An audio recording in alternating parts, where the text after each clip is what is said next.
Patient అందపోతే బాధలు మీరా చెప్పండి. దాని తర్వాత మేము తరలిస్తాం అమ్మాయిని. మాకు కూడా ఎలాంటి అబ్జెక్షన్ లేదండి. మీరు అక్కడ నుండి మాట్లాడియండి, హాస్పిటల్ నుండి మాట్లాడియండి. నేను పేషెంట్ రెఫర్ చేస్తున్నా, నా బాధ్యత మీరు ట్రీట్మెంట్ ఇవ్వండి. మాట్లాడియండి సార్. ఏంటంటే అసలు ఇదేనా మనుషుల ప్రాణాలతో జలగడలాడుతున్నారు? ఎట్లండి సార్ చెప్పండి. మీరు రాసిస్తారా? మీ బాధ్యత తీసుకుంటారా? మీరు కనీసం ఒక ఫోన్ చేసి పలానా పేషెంట్ రెఫర్ చేస్తున్నా, మీరు ట్రీట్మెంట్ చేయండి అని చెప్పి మాట్లాడండి సార్. నేను పంపిస్తాం. మాకు పంపించడం అభ్యంతరం లేదు. మొత్తం ప్రాణం మీదకి వచ్చి ప్రాణం పోయే టైంలో మీరు పంపిస్తున్నారు.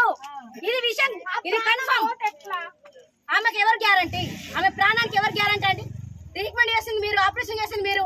ఇప్పుడు ఎగి పంపిస్తామంటే ఎట్లా ప్రాణం మీదకి ఖచ్చితంగా పంపిస్తాను? దానికి ఎవరు? తెలుసుకున్నా. నేను అదే అడిగిన మిమ్మల్ని చెప్పండి. నాకు జడ్పీసీ పని లేదు. నాకు చెప్పండి సార్, నాకు చెప్పండి.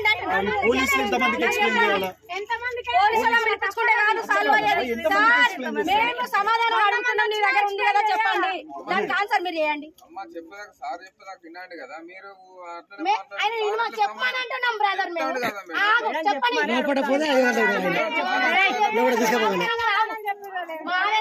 మా బాధ అట్లనే ఉంటుంది. నువ్వు వాగుతావా? చెప్పండి సార్. ఎట్లా మరి అక్కడ ఒకవేళ పట్టించుకోకపోతే ఎట్లా? ఇక్కడ నుంచి కదిలితే మొత్తం బాధ్యత పోతుంది.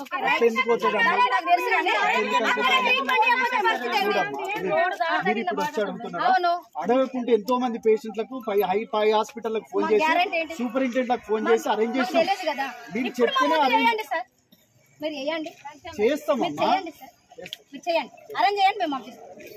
మీరు అరేంజ్ చేయండి సార్. మేము ఏమి అబ్జెక్షన్ చేస్తలేము. పేషెంట్ తీసుకుపోవడం మాకేమి కాదు. 108 వాళ్ళు అక్కడ ఊరికే వదిలేరు. హాస్పిటల్ పోయి ఎమర్జెన్సీ డిపార్ట్మెంట్ అప్పచెప్పే వస్తారు. మస్తు పేషెంట్ చూసినాం సార్. మేము గత 15 సంవత్సరాల నుండి చూసుకుంటేనే వస్తాను ఇదే పేషెంట్. నాకు తెలుసు. కానీ మీ బాధ్యత రిఫర్ చేసేసి ఆమెకి ఏమైనా మీ బాధ్యత రాసేయండి. ఏం బాధ్యత? ఆ పేషెంట్ కి ఏమైనా అయితే మీరే బాధ్యత. అంటే ఎవరికి ఏ వ్యాధి ఉందన్నా కానీ ఏ వ్యాధి వల్ల వస్తుందో కన్ఫర్మ్ చేయండి. నరం కట్ అయిందంట. ఈ రోజుకి వారమైంది కదా. వీళ్ళతో అయితే లేదు, ఇక పంపిద్దాం, ఇక్కడ మనకు సంబంధం లేదన్నట్టుగా మాట్లాడతారు. వ్యాధుల గురించి మొత్తం మీకు తెలుసు? నాకు అన్ని తెలుసు సార్. మీరు మాకు కావాల్సింది ఒక్కటి కన్ఫర్మ్ చేయండి. అక్కడ ట్రీట్మెంట్ ఇవ్వకపోయినా మధ్యలో ఉన్న ప్రాణం ఏమన్నా అయితే బాధలు ఎవరని అడుగుతున్నా. ఇప్పటిదాకా ప్రాణం మీదకి వచ్చిన తర్వాత మీరు తరలిస్తున్నారు. మీరు ముందు జాగ్రత్త తీసుకున్నది ఉండే మీకు తెలుసు కదా. వారం నుండి ట్రీట్మెంట్ జరుగుతుంది. ఆమెకు ఆపరేషన్ అయింది కదా సార్. నేను మాట్లాడేది తప్ప అనిపిస్తుందా మీకు? వైద్య శాస్త్రం కరెక్ట్ లేదా? మీరు ప్రాణాలు మీరు ప్రాణాలతో జరగడం అంటే కరెక్టే. అసలు అన్ని తెలుసు నాకు. చెప్పు మరి మీరు చెప్పండి కదా. ఎంఆర్ఐ రిపోర్ట్ మీరు చెప్పండి సార్. ఎంఆర్ఐ రిపోర్ట్ మీరు చూసారు కదా. ఎంఆర్ఐ రిపోర్ట్ చెప్పమ్మా. ఎంఆర్ఐ రిపోర్ట్ మీరు చూసారు కదా. ఎంఆర్ఐ రిపోర్ట్ అమ్మాయి ఏంటి మీరు చెప్పండి కదా.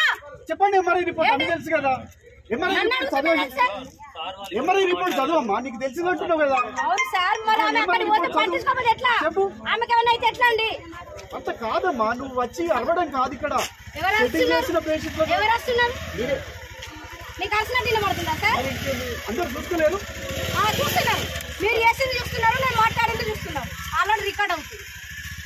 అంత కాదమ్మా, చెప్తుంటే అర్థం చేసుకోరు. ఎంఆర్ఐ రిపోర్ట్ మీకు ఐడియా ఉందా? వెళ్ళిన తర్వాత ఆమె ట్రీట్మెంట్ భద్రతతో పంపించే ప్రయత్నం చేస్తాం. ఎట్లా చేస్తున్నారు?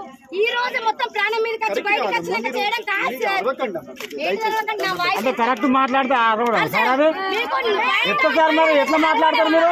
నేను తక్కువ అడిగిన మార్నింగ్ నుండి ఏం చేసిందండి? మార్నింగ్ నుండి ఏం చేసారు? ట్రీట్మెంట్ అందకనే నీరు మింగిందని ఎన్ని జరుగుతున్నాయి. అసలు మీరు ఉద్యోగం చేస్తున్నప్పుడు బాధ్యతగా చేయండి సార్. మా బాధ్యత. టైం అయిందా కథ వెళ్ళిపోవడం, టైం అయిందా వెళ్ళిపోవడం. హాస్పిటల్ మొత్తం డబ్బు వాసన వస్తాను. ఎక్కడ పడితే అక్కడ ఉమ్ముడు మొత్తం గలీజ్ ఉండదు. హాస్పిటల్ మొత్తం ఒక్క ఫ్యాన్ లేదు మొత్తం హాస్పిటల్ చుట్టూ.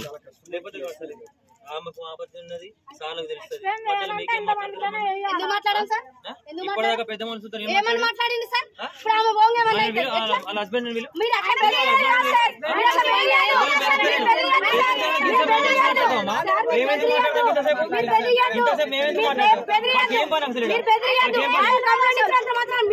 నిరుపేదల పక్షాన ఉండాలి, డాక్టర్ల పక్షాన ఉండాలి, డాక్టర్ల పక్షాన ఉండాలి సార్, డాక్టర్ల పక్షాన ఉన్నప్పుడు మీరు నిరుపేదల పక్షాన ఉండాలి.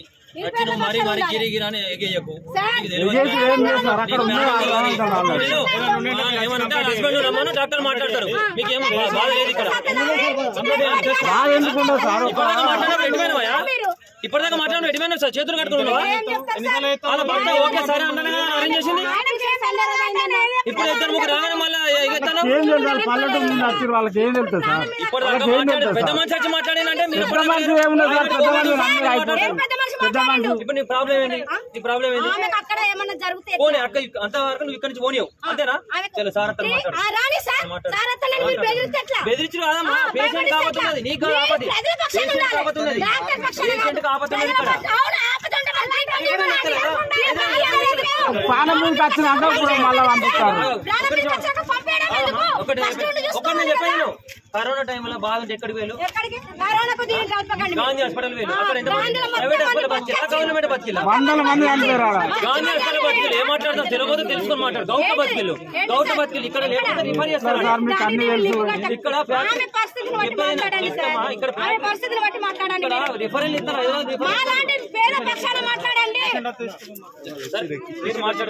పేషెంట్ అంతా ఎక్కించి మాట పంపి వాళ్ళకు ఓకే.